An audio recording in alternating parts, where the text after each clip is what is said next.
Bom dia, estamos aqui reunidos, então, para estudar o capítulo 11 do livro do Gianesini sobre Shiva. Temos aqui, pela minha ordem, o Dr. Álvaro Galvão, Dr. Marcondes Figueiredo, doutora Nara Medeiros, doutora Daiane Albernaz e doutora Fernanda Zignani. Então, vamos começar aqui, vou compartilhar a tela. Bom, esse capítulo de hoje é sobre o manejo perioperatório da cirurgia de preservação de safena. Então, inicialmente, em 1988, Claude Franceschi, ele descreveu o Shiva, e nesse Shiva, a letra A foi mais importante, mais impactante do que o resto da sigla, porque o A significava ambulatorial. E naquela época, fazer cirurgia de varizes, tratamento de varizes em regime ambulatorial, era uma coisa muito diferente, porque ela ameaçava alguns bolsos, ou seja, existia um sistema voltado para cobrança de tratamento de varizes por demanda e por hospitais. Então, o A foi mais revolucionária do que a letra A, né, que é o ambulatorial. O fato de ser ambulatorial foi mais revolucionária do que a própria preservação da safena. Por exemplo, tá, na Alemanha, crossectomia e stripping era feita em clínicas especializadas. Os chefes de departamento eram pagos por performance e Shiva só passou a ser bem-vindo após 2005, com a reforma do reembolso. Espanha, os chefes de departamentos não eram pagos por performance, quantidade de vendas realizadas. Então, Barcelona iniciou fazendo Shiva desde 88 até 92, decidindo aplicar principalmente o Shiva, que Shiva era diferente. Na Espanha, era diferente. Os chefes de departamento, então, não precisavam fazer quantidade de varizes. Então, eles, desde o início, ensinaram os residentes a fazer Shiva, e eles, hoje, na Espanha, 50% dos procedimentos venosos são Shiva. Então, bom, nessa primeira parte já chama atenção, tá? Depois nós podemos discutir sobre isso, como é escancarado essa situação, tipo assim, o convênio paga, eu faço, o convênio não paga, eu não faço. Agora, outras coisas sobre assistência pré-operatória do paciente. O paciente deve ser informado das opções terapêuticas que ele tem, por que a preservação da safena é recomendada, e quais as vantagens e desvantagens, então, de não retirar a safena. Ele preenche um consentimento informado para evitar processos, não entendimentos, etc. E sempre pedem exame de sangue como rotina, pré, e quando tem anestesia geral ou outra anestesia, os exames solicitados pelo anestesista. As contraindicações absolutas para cirurgia de preservação de safena: gravidez, trombose venosa profunda aguda, infecção aguda e outras contraindicações gerais que existem, então, no outro tipo de cirurgia. E as contraindicações relativas: a doença arterial obstrutiva periférica severa e o não entendimento da necessidade de uma segunda intervenção, porque tem pacientes que simplesmente não compreendem que precisa fazer em etapas. Isso a gente também já tinha conversado esses dias, da importância, né, de poder esclarecer que esse tratamento é diferente, que ele é feito em etapas. E o bypass venoso natural também é uma contraindicação relativa, né? Ele deve ser tratado somente onde a gente sabe que a intervenção possa oferecer algum benefício para o paciente. A cartografia, então, o Marcondes que vai gostar dessa parte, né? Os pontos de refluxo e caminhos de drenagem têm que ser marcados na pele e os pontos de desconexão. Tá? Também, além da cartografia, o paciente faz a história, o exame físico e duplex. Ok.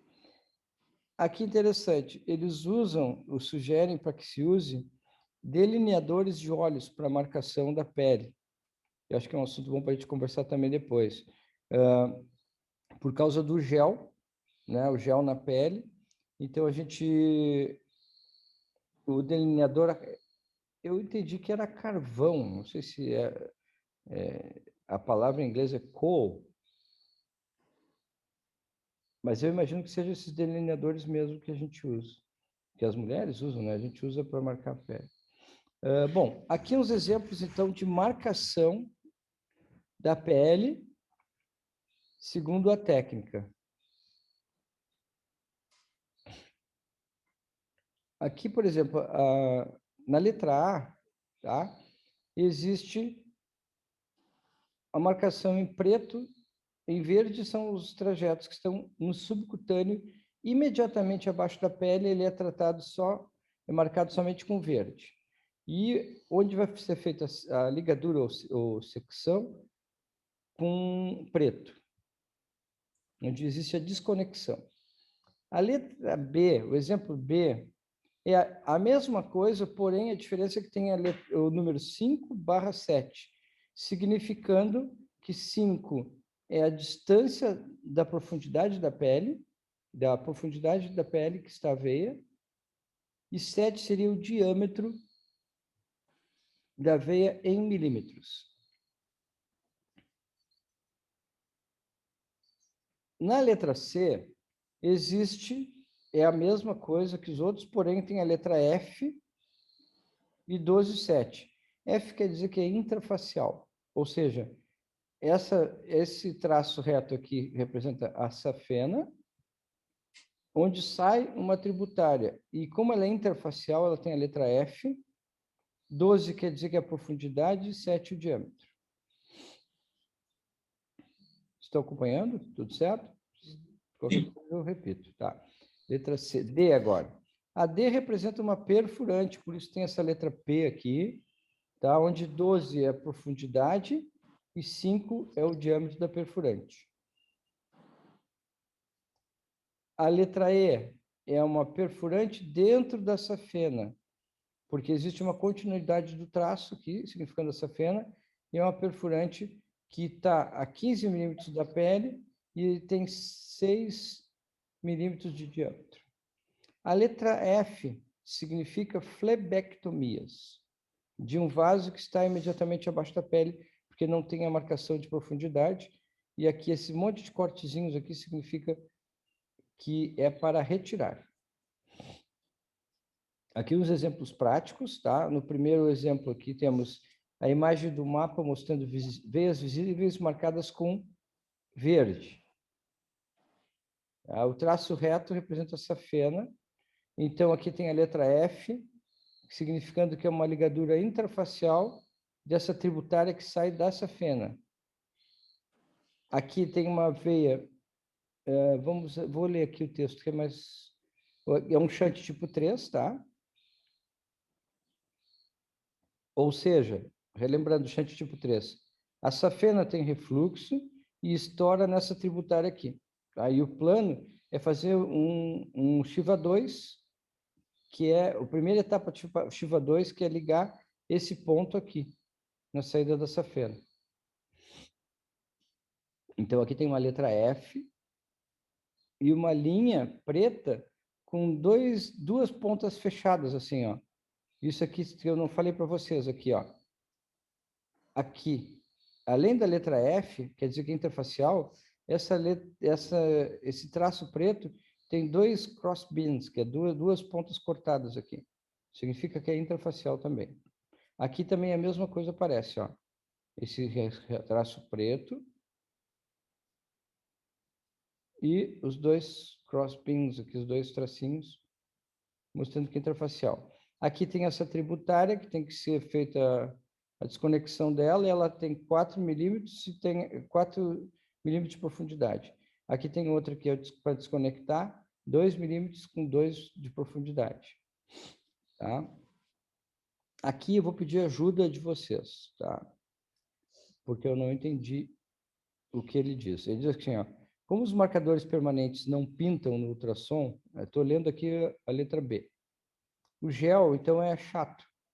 Para sempre achar a veia, marcar a veia, fazer double check e corrigir outro caminho. Ah, tá, eu vou corrigir. Outra forma de marcar a pele é fazendo um crosshair. Crosshair, para mim, é corrida, passar uma corrida. Enquanto o ponto do arco da perfurante ou da safena está logo abaixo do transdutor. Eu entendi que é tirar ligeirinho o transdutor e marcar. Eu acho que é isso, né?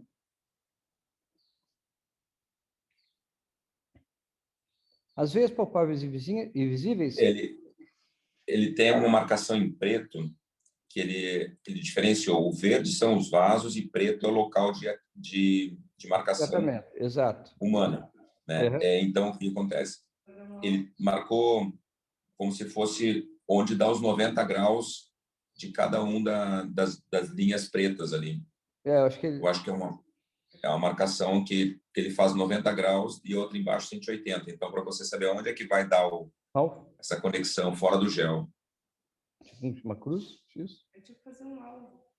A Dai falou que é tipo como fazer um... Tipo fazer um alvo, que nem tá fazendo ali, como o Álvaro falou ali. Aí, no caso, ele fez uma cruz.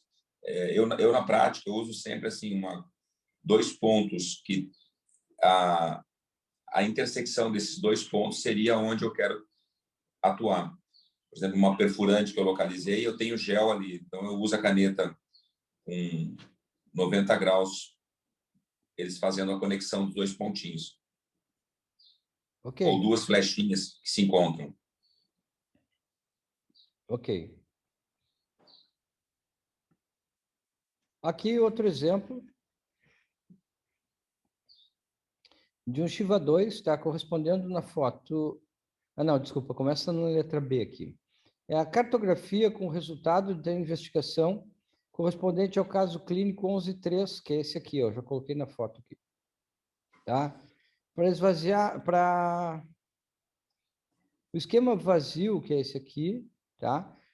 Contém a forma da perna, um segmento de uma veia profunda, que já está pronto ali no esquema, tá? E às vezes no joelho aqui, em pontilhado, representa a safena e representa a veia safena parva. O circuito de recirculação é pintado no esquema. Nesse caso, nós encontramos um shunt tipo 1 e 2. Tá? Então, está aqui, o esquema é esse aqui. Ó. Eles fazem, já tem um esquema pré-feito, pré-montado, que mostra as veias femorais, a saída da safena em pontilhadinho, a veia poplite, a saída mostrando, então, como faz o desenho do esquema a ser tratado. Aqui é uma cartografia com o resultado da investigação correspondendo a esse caso, esse caso clínico aqui, tá? Mostrando o seguinte, ó, é uma outra forma de cartografia, onde a desconexão é feita dessa forma. Então, lembra da Dr. Reg? O Chris? Ele tinha um esquema bem assim, era igual a esse aqui. Bom, vamos lá. Eles marcavam Uma planilha, né? no flagograma, eles faziam a marcação do sentido do fluxo das tributárias, né? Uhum, isso aí. Bom, da mesma forma, o resultado da investigação tem que ser escrito abaixo nos papéis onde a gente vai gravar, do paciente e como a base, sendo a base para a cirurgia, tá? Também nesse caso, o time é livre para escolher o formulário que deseja para a representação. Mas isso deve ficar claro para o cirurgião o que é esperado dele. E isso deveria ser claro no caso de futuras intervenções que exatamente foram feitas nas próximas intervenções. O que exatamente foi feito antes, nas ocasiões anteriores. Eu quis ressaltar essa frase porque vocês vejam aqui que está bem claro que quem faz o desenho não é o cirurgião. Depois ele fala que pode ser o cirurgião, mas pode não ser. Então, imagina interessante, por isso essa preocupação com a precisão do desenho, considerando que não é, às vezes o médico que vai tratar não é o que faz. Aqui uns detalhes, o que precisaria de um centro para fazer Shiva? Ele tem que ser apto para fazer escleroterapia com ou sem ultrassom, intervenções tributárias, intervenções safenas, injunções e perfurantes, no sistema profundo também, usar o laser endoluminal ou cola.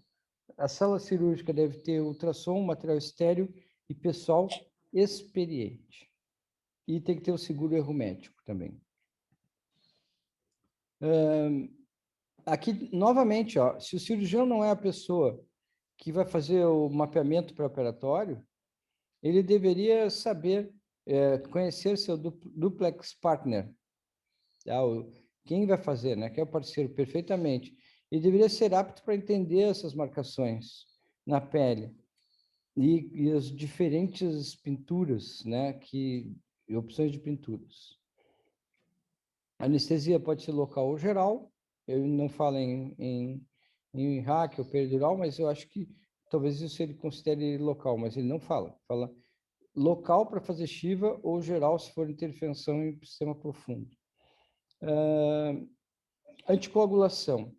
Após o primeiro passo do Shiva 2, é dada anticoagulação com heparina para evitar trombose da safena e migração do sistema profundo.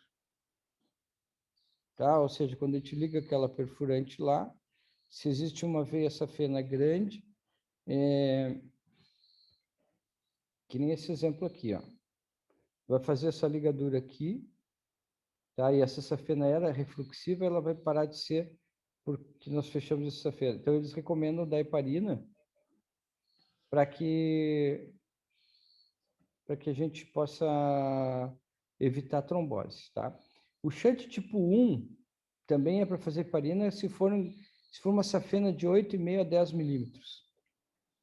Shunt tipo 1, só para relembrar, é o shunt onde a safena, existe refluxo da safena e não tem tributárias. Ela desemboca dentro da própria safena numa perfurante. Mas quando a safena é muito grande, tu ligou aquela perfurante, eles recomendam então fazer heparina se os grandes vasos tiverem, se a safena tiver 8,5 a 10 milímetros. Ele recomenda 5 dias de heparina para quando se faz qualquer intervenção que envolva a junção safeno-femoral ou safeno-poplíteo. Recomenda que a dosagem de plaquetas pré-operatório seja feita se a gente pretende administrar heparina por mais que 5 dias. E na Espanha, heparina de baixo peso molecular é regra para qualquer procedimento de Shiva de preservação de safena por 7 dias. A compressão serve para evitar trombose. A duração da compressão recomendada por eles é de 4 a 6 semanas. E devendo retirar a meia 1 a 2 semanas antes da intervenção, da revisão. Então, ou seja, eu deixo um mês e meio com a meia, tá? E só que antes do paciente voltar para a consulta, 1 semana antes, manda retirar a meia, porque para aparecer, né? Exceto se houver insuficiência profunda, daí, claro, é contraindicado tirar a meia. Aqui um desenho esquemático mostrando quanto a meia pode ajudar ou atrapalhar. Então, por exemplo, aqui um shunt tipo 1, onde existe a perfurante está aqui embaixo, está por aqui assim, se tu fechar com a meia, garrotear somente a saída dela, tu aumenta a estase dentro da safena, podendo a própria meia ser motivo de compressão, então eles de trombose. Então eles sugerem sempre, preferentemente até em intervenções de joelho, usar a meia coxa. Medicamentos, paracetamol, ibuprofeno Em somente 21% dos casos é necessário. Aqui é interessante, são as recomendações que eles dão para o paciente. Então, nós recomendamos, então, contra beber, não comer, não beber por poucas horas antes da operação, não dirigir 24 horas após a administração de anestésicos locais, segundo a lei germânica. Deveria caminhar por meia hora imediatamente após a cirurgia, pode trabalhar no dia seguinte e evitar elevar coisas pesadas, elevar pesos maior que 20 quilos. Aqui ele fala principalmente as enfermeiras, tá? Porque diz que elas levantam bastante peso. No dia da operação, nós damos ao paciente uma carta que diz assim, ó, o que eu posso e não posso fazer após a operação. Então, o que eu fiz? Eu traduzi a carta para português aqui e vou deixar disponível se vocês quiserem usar alguma coisa disso aqui, tá? Eu vou ler aqui. Após a intervenção, é importante levar a vida o mais normal possível. Geralmente não dói. É permitido caminhar e fazer as suas tarefas sem restrições. Evite carregar peso na primeira semana, acima de 20 quilos, para evitar hematomas. Se possível, caminhe 2 ou 3 vezes por 20 a 30 minutos ao dia na primeira semana. Se você estiver retornando de carro e for muito distante, por favor, peça para o motorista parar a cada 30 minutos para uma pequena caminhada. O curativo pode ser retirado após 2 dias da cirurgia e substituído por um novo. É permitido banho após 48 horas e evitar o banho de banheira por 14 dias, tá? Após 7 dias, os pontos podem ser removidos. As meias devem ficar vestidas na primeira noite e, após isso, durante o dia, nas próximas 6 semanas. Por favor, fique sem compressão por pelo menos 1 semana antes do retorno. Se for prescrita heparina, por favor, faça a injeção sempre no mesmo horário. Se você tiver dor e vermelhidão no trajeto da veia tratada, possivelmente você está com uma tromboflebite superficial. Inicie tomando ibuprofeno 400 mg 3 vezes ao dia após as refeições. Isso diminuirá a dor. Caso isso não aconteça após 24 horas, contacte-nos. Retorne na revisão agendada em 2 a 3 meses. Situações especiais para Shiva. Obesos com comorbidades, anticoagulação, pernas com infecção, úlceras venosas, doença arterial associada. Agora nós vamos ver uma por uma dessas aqui, tá? Então, começando com obesos. Os obesos, por que o Shiva é especial nos obesos?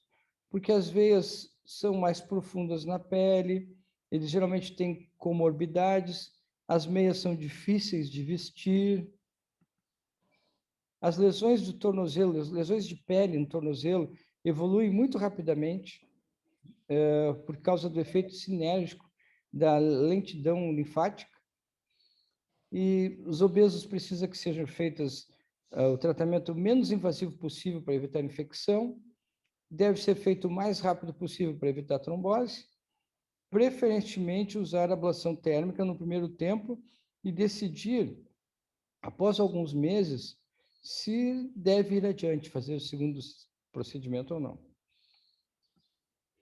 Agora, pacientes com risco de sangramento. É possível fazer pequenas intervenções sobre anticoagulação. Por isso, Shiva é especial nesses pacientes. Junção safeno-femoral ou junção safeno-poplítea podem ser feitas com laser endovenoso.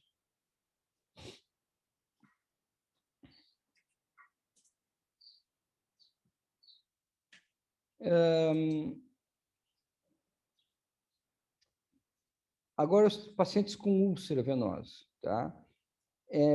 Ele sugere evitar o stripping ou tratamentos de perfurante, cirurgia subfacial endoscópica de perfurantes. Por que isso? Tanto o stripping como a cirurgia de perfurantes subfacial, elas deixam espaço morto. O espaço morto em paciente com úlcera seria uma porta de local para infecção secundária, né, do tratamento. Então, eles geralmente, ele considera o seguinte, como esses pacientes com úlcera venosa, geralmente a úlcera deriva de grandes refluxos, ou na junção safeno-femoral, ou vem grandes perfurantes por baixo, então que a simples desconexão desses pontos é uma cirurgia minimamente invasiva e que vai fazer um grande efeito no fechamento da úlcera.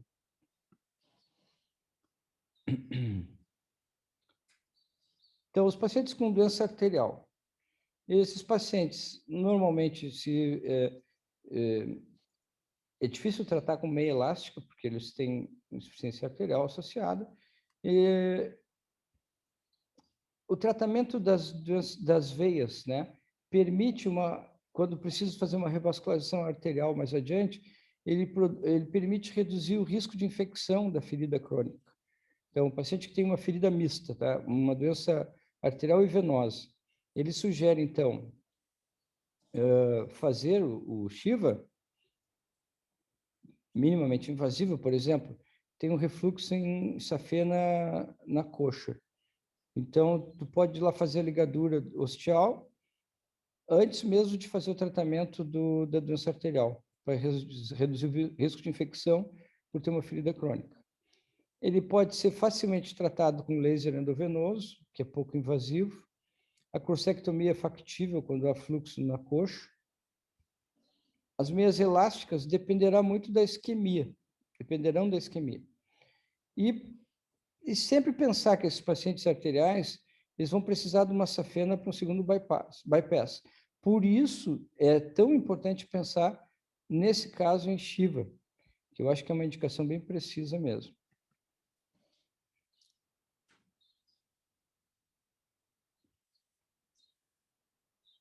Como é que se identificam as complicações, né? O que esperar de complicações? Uma das complicações que eles falam é o seguinte, o duplex para mapeamento de Shiva é muito demorado, e os pacientes às vezes podem ter lipotímias, pode desmaiar antes do procedimento, pode se sentir muito cansado de ficar de pé muito tempo.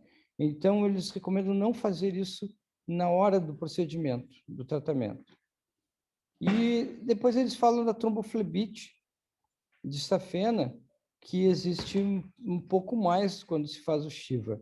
Mas, em seguida, ele fala que no strip também pode existir tromboflebite, porque quando tu retira toda essa fena, ficam as colaterais que tem pelo deságue.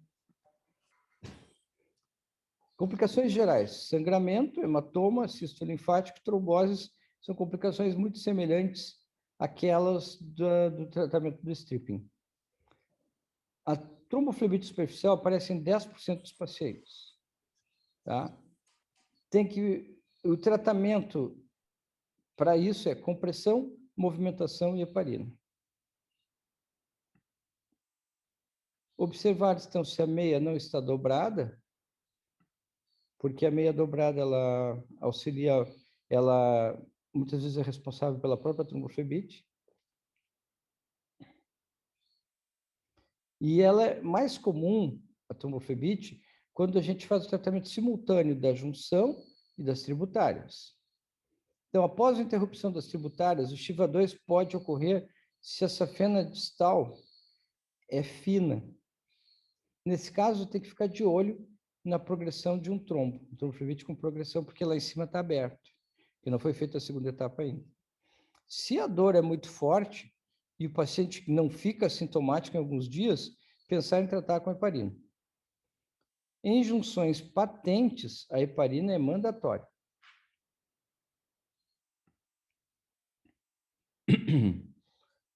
Interessante aqui, o timeline para o follow-up.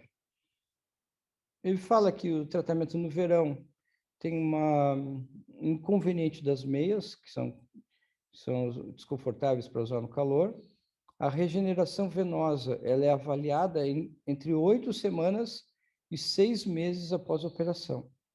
Ou seja, o prazo mínimo que eles dão é 2 meses, 8 semanas. De 2 a 6 meses após a operação.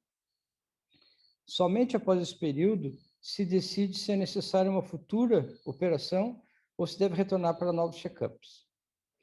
O timeline do follow-up depende do plano de saúde, o plano de saúde que decide quando que o paciente vai voltar. Isso aqui eu achei interessante também, para a gente falar.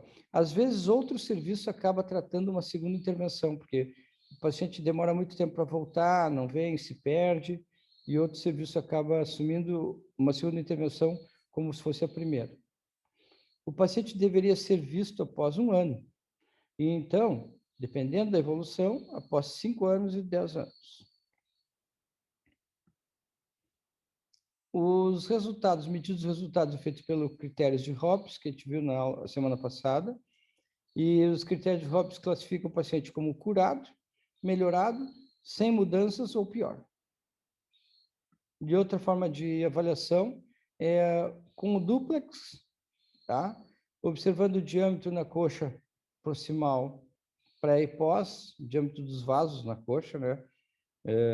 E o diâmetro da veia femoral comum, que ele considera como um possível indicador para futuros tratamentos ou não, porque eles observam que existe uma redução do diâmetro da veia femoral comum. E a pletismografia também é usada para essa avaliação, medida de avaliação. Vamos começar o nosso debate aí sobre algumas coisas que a gente achou interessante. A questão da meia lá, sabe, Bernardo? Que eu queria pontuar, assim, para ela provocar aquele trombo ali, ela tem que estar logo abaixo da pele, essa fenda. E não é o certo, né? Seria só se ela tiver extrafacial mesmo. E se ela tiver na face dela, tem que ter um garrote bem violento ali na panturrilha, abaixo do joelho, para chegar a provocar aquilo que ele colocou lá, sabe? A gente não vê relato em literatura daquilo. Não sei se alguém tem alguma experiência, mas eu não vejo. A meia no verão, eu dei uma aula uma vez em Salvador, para um fabricante, não me lembro qual, e um gaiato lá no fim da aula levantou e falou assim: mas nesse calor aqui em Salvador, como é que o senhor quer que esse paciente use meia? Eu falei: olha, pode usar meia só de manhã, por exemplo.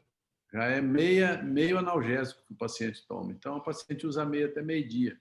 Meio-dia tira, quer dizer, já é um conforto que o paciente tem. É o que a gente recomenda para o pessoal que vive em clima quente, como o Álvaro, como a Nara. E eles vivem num clima de, assim, a temperatura desses dois lugares tá aqui hoje está 25 graus. Mas aí para o norte está em torno de 28, 30, né, Nara? Exatamente. Em relação a tido nenhum tipo das meias, o que mais limita muitas vezes é a forma da perna do paciente, que quando a gente pega pacientes mais obesos tem um pouco mais de dificuldades, porque tipo na perna é um tamanho P, o tamanho M, e na coxa G ou GG. Então eles têm umas... Senão também não tem nenhum problema em pacientes usarem meia. Eu geralmente uso essa mesma tática, Marcondes. Eu peço para os pacientes usarem 6 horas por dia. Escolher o período da manhã ou o período da tarde para usar. E isso melhora realmente sintomas. Então. E não há essa resistência pelo calor, não. Na verdade, a resistência eu acho que é a mesma de qualquer paciente. A questão de colocar o tempo do dia que usa para colocar, o hábito de usar, etc. Mas o calor, não. Não tem. Lembrar que 65% das receitas de meia do consultório não são aplicadas no paciente. Esse é o grande inimigo dos fabricantes, é esse. Eu vivo falando para os fabricantes. Vocês têm que trabalhar no conhecimento do médico. Porque se você fazer o médico convencer o paciente daquele produto é a melhor opção de tratamento clínico para insuficiência venosa, ele vai usar, porque senão vai ficar nessa margem de 65%. Os pacientes não usam, ou seja, de cada 10 receitas, 6 não são aplicadas. O paciente ou ele rasga a receita, ou ele compra meio e não usa, ou ele pega emprestada da parente para tentar usar, enfim, a gente vê de tudo, né? Eu já acompanhei muito esses pacientes e é essa que é a tônica da meia. Depende muito do médico que está prescrevendo a meia. Aproveitando o gancho da meia, Marcondes, assim, para cada profissional e a sua localização, existe uma peculiaridade. Eu moro numa cidade no interior de Rondônia, uma cidade pequena. A gente tem grandes dificuldades dos vendedores trazerem as meias para as farmácias. Então, devido a essa razão, eu trouxe para dentro da clínica um armário lá que eu tenho na recepção, que tem as meias disponíveis para venda. E quando fazemos as cirurgias dos pacientes, o paciente já sai com a meia. E a orientação da colocação da meia é feita pela enfermeira, que coloca a meia no pós-operatório dos pacientes. Nos casos da esclerose, o paciente já sai com a meia que é colocada pela técnica de enfermagem dentro da sala do consultório. Então, assim, essa aderência se tornou realmente maior. E eu costumo ter como regra 2 meses o período de uso da meia, então são 8 semanas. Então, eu acho que assim, a gente vai aos poucos identificando as necessidades para cada situação. E aproveitando a ocasião ali para falar sobre, fazendo a crítica em relação ao nosso artigo, eu fiquei realmente preocupado, sim, porque os convênios interferindo, quando se fala de convênios, interferindo nas condutas, nas escolhas dos procedimentos, realmente Isso também me chamou bastante para atenção. fazer em um único tempo ou em 2 tempos.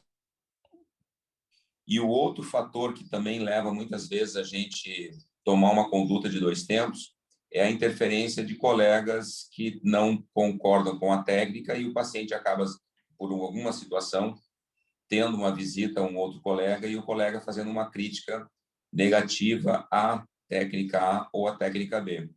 Muitas vezes a gente tem essa interferência um pouco negativa. Então, acaba até interferindo na própria decisão de fazer tudo num tempo só, para que não haja essa possibilidade de interferências de outras opiniões. Eu não sei se os colegas têm também algum posicionamento em relação a isso, ou se sentem, às vezes, ameaçados por essas situações.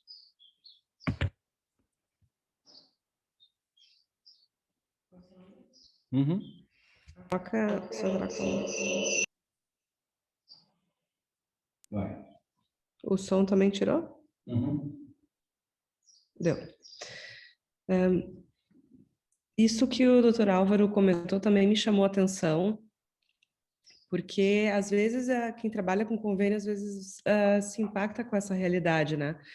Por exemplo, com o tratamento com laser, que o convênio não dá cobertura e fica um impasse fazer o que a gente considera o melhor, o que nos guidelines tem uma boa indicação, que a gente considera que vai ser mais seguro, vai trazer mais benefício para o paciente, ou ficar retido ao que o convênio dá cobertura, ou não, né? Então, é um impasse que às vezes a gente vê no dia a dia. E a questão de comentários, daqui a pouco de uma segunda opinião que vai para outros colegas, isso a gente sabe que, infelizmente, às vezes a ética falha um pouco, né? Porque como a gente já comentou aqui em outras reuniões, no tratamento de varizes, às vezes, a gente não pode falar que existe uma técnica que é a maravilhosa, que é a única, que vai dar um bom resultado para todos os casos. Não, a melhor técnica é aquela que o profissional está mais habilitado, está mais acostumado e conhece bem para fazer, que vai conseguir trazer mais benefício para o seu paciente. O que também me chamou a atenção ao longo da discussão de hoje, da apresentação de hoje, foi uma diferença da cultura do comportamento do paciente no pós-operatório. Quando a gente fala em 6 a 8 semanas, né, para entre uma etapa de tratamento e outra, fico me perguntando se os nossos pacientes aqui no Brasil teriam essa espera, assim, vista como algo tolerável, como algo bom. Nosso paciente, em geral, é muito imediatista, né? Por mais que a gente vá explicar que é um tratamento que vai considerar mais hemodinâmica, que talvez vá ser necessário menos intervenções, eu acho que o paciente vai ter, geralmente tem uma pressa, ele quer o resultado para logo, né? Não quer ficar aguardando tanto para ver qual vai ser o próximo passo no seu tratamento. Outra coisa também, mais 2 coisas que me chamaram a atenção foi o uso da anticoagulação que eles fazem com bastante frequência né, pós as interrupções, pós as ligaduras, porque a questão da flebite superficial é algo que a gente já tinha comentado, que era um receio que teríamos, né? Quando se faz essas interrupções, deixa daqui a pouco uma veia ligada. E mais uma última coisa, a questão do exame ser feito por não quem vai operar o paciente, mas por algum outro técnico, né? E o contrário é o que a gente tratar o paciente, fazer o ecodoppler, né, para ter uma visualização correta, uma visualização bem adequada de todas as veias, de todas as tributárias, da ligação entre elas, o sentido do fluxo. E talvez por isso a marcação é tão extensa e tão detalhada, né, como eles comentaram e como eles mostraram nesse capítulo que a gente abordou hoje. Eu acho que eram essas minhas considerações. Eles não falaram sobre ultrassom intraoperatório, não foi, Albert? Mas, assim, ele fala só da mapeamento. É como se o cirurgião ele não tivesse habilidade, né, para fazer ultrassonografia. Acho que foi isso que eu entendi.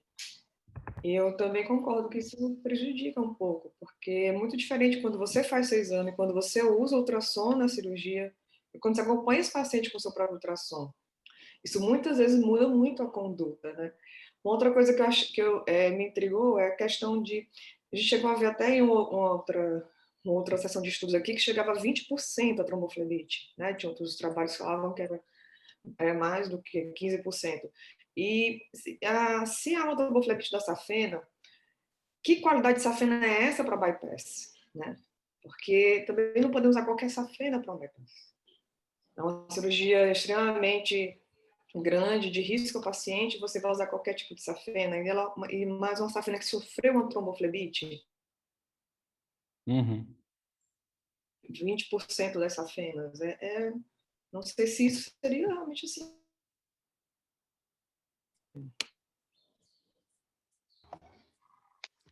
Eu posso, bom, vou falar. Eu também concordo que me chama a atenção o ultrassom. Eu acho que ele deveria ser feito pelo médico que vai fazer o procedimento, ou pelo menos o médico que vai realizar o procedimento acompanhar, né, o exame do ultrassom durante a marcação.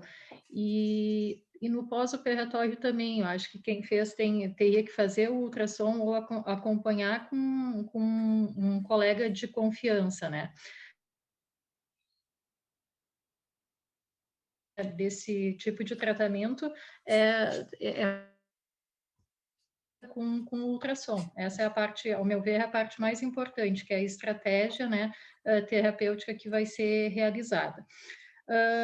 Uma crítica que eu tenho, que eu não concordo, eles colocam como uma contraindicação, até eu queria ver com vocês, relativa o não entendimento por parte do paciente da necessidade de uma segunda intervenção.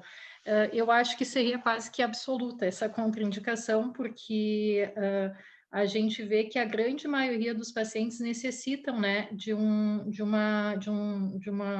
segundo tratamento e necessitam desse acompanhamento, que já foi falado, que vai de 8 semanas até 6 meses, né? Então, eu acho que indicar um tratamento para um paciente que não está certo, não está convencido de que ele possa precisar de uma segunda intervenção, eu não considero uma boa opção, né? Uma terapêutica nesse caso. Em relação a isso, eu acho que eu realmente eu acho que não é a questão de inverno ou verão, né, que vai definir o uso da meia elástica.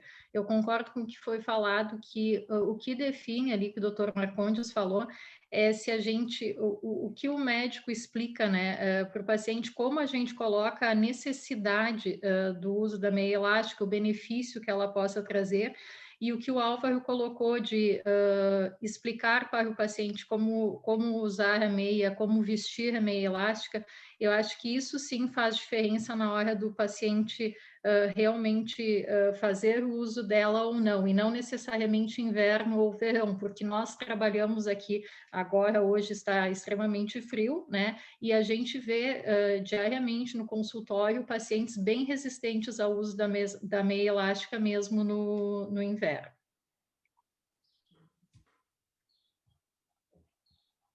Ótimo. Eu gostaria de perguntar para os colegas se vocês usam esses delineadores de olhos para pintar as pernas, quando fazem, e qual é a rotina de follow-up de vocês? Como fazem para revisar os pacientes? Quanto em quanto tempo? Tá, eu vou responder por mim. Então, eu não uso delineador, mas sou curioso para usar, já era para ter comprado isso. Os pós-operatórios meus, eu faço com uma semana, principalmente quando a gente faz uma abordagem que tem que fazer a retirada de pontos.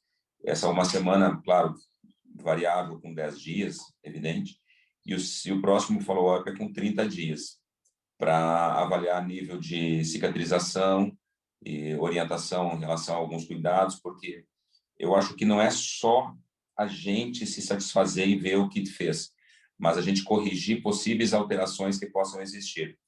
Então, processos inflamatórios, flebites ou infecções, em uma semana você detecta a necessidade de, às vezes, entrar com algum antibiótico. E corrigir orientações ao paciente com 30 dias, porque muitos pacientes já querem voltar a todas as atividades físicas, querem assumir o trabalho, uma relação com atestado, afastamento. Aqui no Brasil, é muito comum o paciente fazer uma cirurgia que ele pode voltar com uma semana para o trabalho, e se ele é patrão, se ele é dono do serviço, ele quer voltar com 5 dias, se ele é empregado, ele quer voltar com 3 meses. Então, a gente tem que trabalhar muito com isso, então esse segmento também acaba sendo uma necessidade de orientação. Quando a gente opera pacientes mais idosos, eles são muito teimosos, assim, de não aceitar algumas orientações, então faz parte da reafirmação, se o paciente está conseguindo seguir os cuidados. Então, a gente tem muito essa necessidade de fazer um trabalho até psicológico em cima das orientações, para que a gente compreenda como é que cada paciente se comporta, porque eu acredito que tudo isso faz parte do resultado. Se você tem um segmento mais próximo do paciente, ele é muito mais provável de ter resultados melhores do que esses 2 meses. Então, eu sou um pouco mais chatinho em relação a essa palavra. O meu é muito próximo ao do Álvaro. Eu uso o lápis de olho, delineador. Na verdade, até eu aprendi isso com uma colega dermato. E eu até uso o branco para quando vou fazer procedimentos de luz pulsada, por exemplo, e deixo o lápis preto para as varizes, porque na luz pulsada geralmente eu trato mais matching, né? Enfim, da ectasia. Eu uso para fazer os quadrados da luz pulsada, a área que eu vou tratar. E o preto eu uso para os procedimentos de varizes. E o meu pós também eu vejo com uma semana, quando eu trato a safena do paciente. E quando não, eu vejo com um mês, né? Geralmente eu trato varizes com Clax ou com espuma, e o meu pós-operatório é com 30 dias. Quando esse paciente faça safena, eu peço para ficar com 7 dias, porque eventualmente pode ter algum ponto para tirar ou não, dependendo da... Porque eu tento usar, às vezes, mais o gel do que o introdutor, devido à questão mesmo de parestesia, que eu vejo muito com o introdutor, principalmente na parte da perna, e também porque eu não faço incisão. Boto só um microporezinho no final.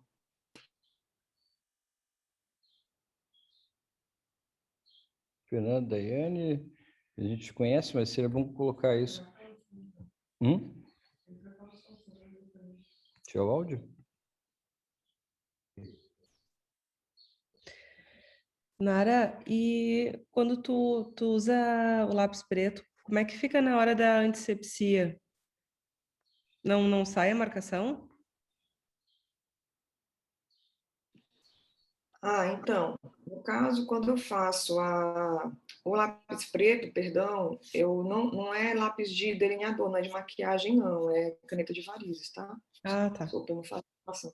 É, Eu uso eu mais fiquei curiosa. branco é que eu uso lápis de olho, né? Branco, para fazer essa parte mais de expulsão.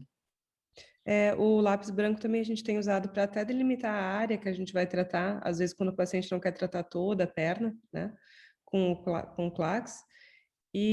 Mas na hora da marcação eu fiquei que eles falam de usar o lápis delineador, porque na hora de passar a antisepsia me dá a impressão que vai sair esse delineador. O que a gente tem usado é fazer a marca com a capa de uma caneta, né, só para marcar a pele, depois tira todo o gel e faz com a marcação do marcador permanente. Explica melhor o que é caneta. Né? O que a gente faz? A gente pega pode ser um desses canudos de metal, né? Canudinho de metal, pode ser até uma capa, a parte de fora da caneta Bic, por exemplo.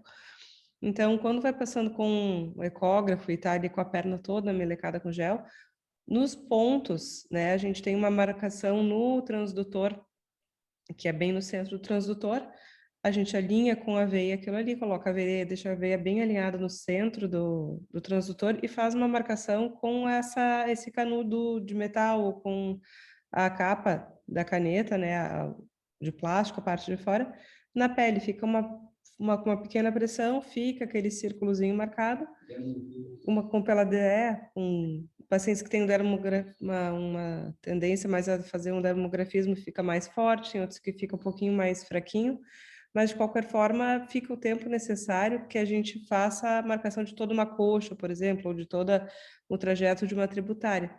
Aí depois, então, a gente tira todo aquele gel e faz por cima a marcação com um marcador permanente. Foi uma técnica que a gente aprendeu lá com o Dr. Kazumiaki e o Dr. Marcelo Grill, e a gente tem repetido e tem facilitado bastante mesmo para não ficar fazendo aquela coisa de acha a veia, tira o gel, bota, marca, né, que é bem chatinho, ou senão a cada marcação ia 2 marcadores pro lixo, né, porque estragavam com o gel da ecografia.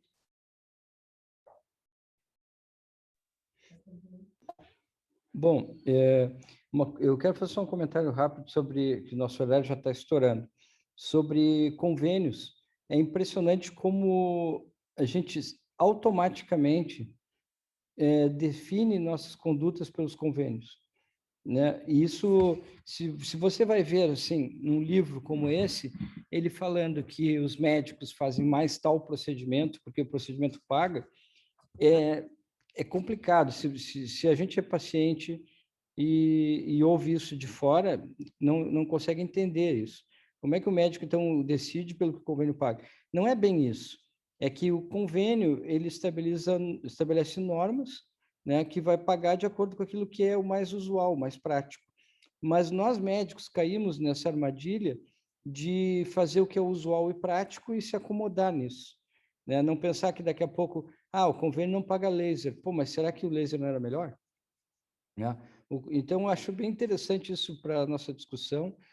A gente vê que isso é uma tendência, uma coisa mundial, assim, que em todos os lugares do mundo os médicos acabam tendo uma postura mais conservadora, baseada em, assim, não vou me incomodar, não vou ficar explicando para o paciente que se ele quiser fazer tal técnica, tem que pagar mais, paga fora do convênio, isso realmente é muito desconfortável.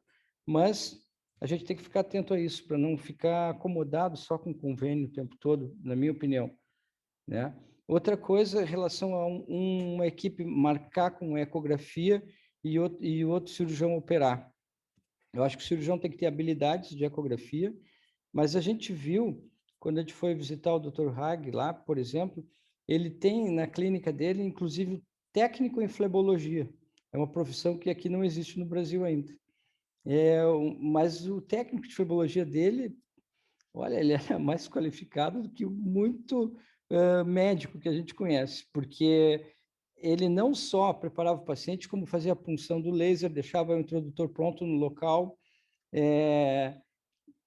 As marcações com a equipe funcionavam perfeitamente bem, tá? Então, claro, se existe uma sintonia perfeita de equipe, o trabalho de equipe facilita bastante a dinâmica da clínica, mas tem que haver uma sintonia muito grande, né?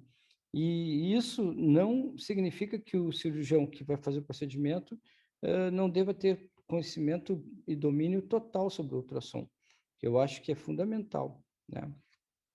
E para encerrar aqui meu comentário, nós temos uma amiga que mora na Holanda, né? E outros amigos também que já fizeram tratamento de varizes na Europa, né? São vários pontos, uma medicina muito socializada, e eles assim, tipo, olha, te vira, meu, tá? Eles vão lá fazer a consulta primeiro com um médico generalista, que vai indicar o especialista vai enxergar ele só no dia do procedimento, faz e volta daqui a não sei quanto tempo e qualquer coisa fala com a enfermeira, né? E mesmo assim funciona, né? Impressionante. A gente que vive, no Brasil a gente tem uma medicina pública que parece privada pelo grau de exigência dos pacientes, e tem uma medicina privada que parece pública pelo valor pago pelos pacientes, pelo valor que a gente cobra dos procedimentos. Então para nós é surpreendente, mas é interessante ter essa visão, né? Então é esse meu comentário. Não sei se alguém mais quer fazer algum comentário por causa do horário. Então, quero agradecer a todos por essa manhã produtiva. Deixar um grande abraço aqui a todos. Boa semana. Tchau.